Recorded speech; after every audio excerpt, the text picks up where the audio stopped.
Mga idol, bubuuin na natin itong makina ng tamping rammer na binaklas natin.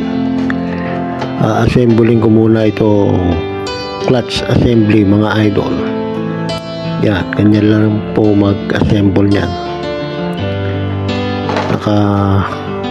I-clip lang yung spring. Yan, ganyan lang mga idol, ganyan lang kasimple.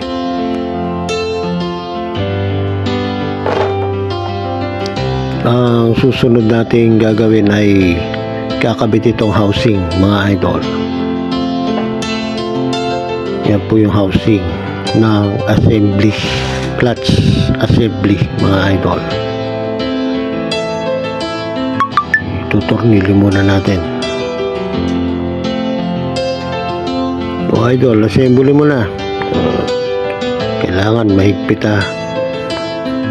hindi pwedeng maluwag yan kasi dyan nakakapit ang clutch ng tamping rammer, idol. Special po yung tornilyo niya, mga idol. Allen wrench po ang gagamitin natin, mga idol. Hindi po siya ordinaryong tornilyo na ginagamitan ng lyabe o sakit. Allen wrench po ang tools na gagamitin dyan, mga idol.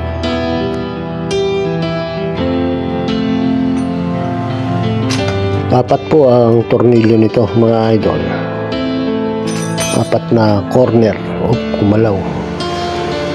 Yan, mga idol, ganyan lang. Kakabit at hihigpitan lahat.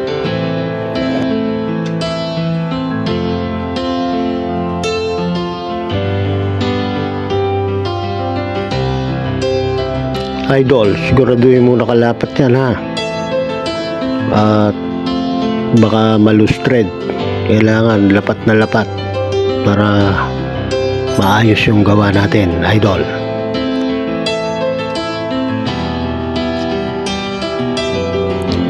Sige, idol, higpitan mo.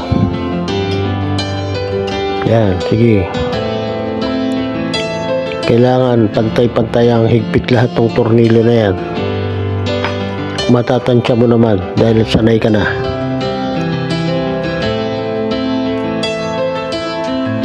Mga idol, gumamit ako ng lyabe para pang extension doon sa Allen wrench.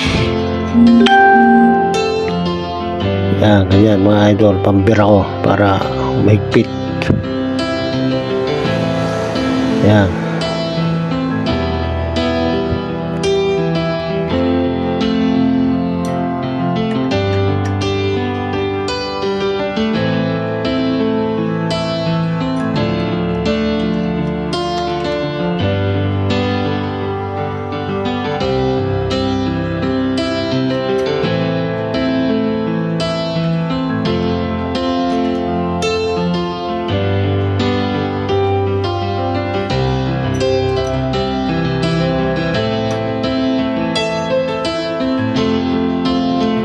Alalay, idol, baka kung mabiyos, madisgrasya ka pa.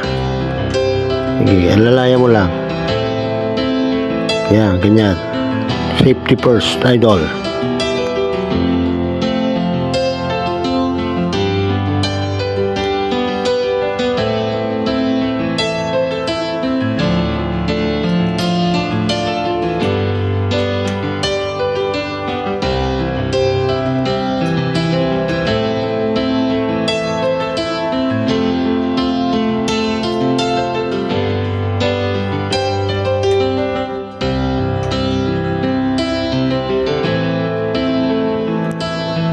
Yan mga idol, final na higpit na yan.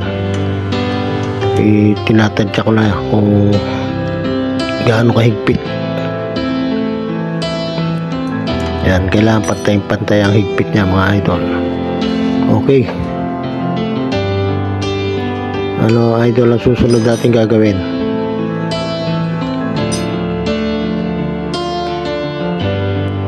Visual check up muna natin, mga idol, para makita natin maigi.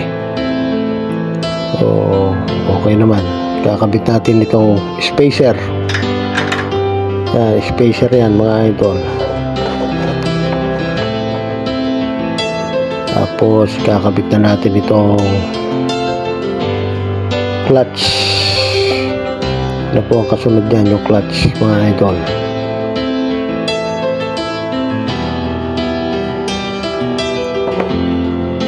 Okay, kinabit ko muna yung kunya mga idol, yung lock.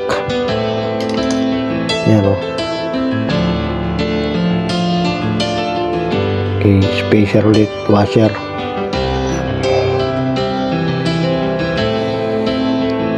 Ay, ito na po yung clutch assembly mga idol. Ang trabaho po nitong clutch assembly na ito mga idol, kapag umandar na po ang makina at nirevolusyon, pag umikot na po ng mabilis, bumubuka po yan.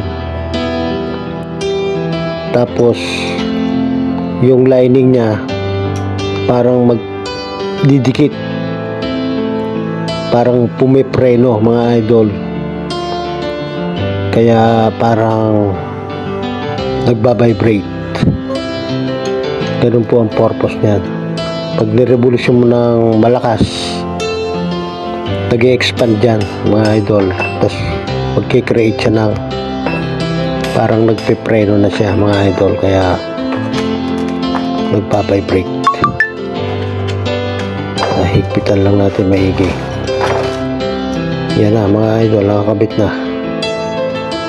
Isasalpak na natin. Ayan, sa tamping rammer.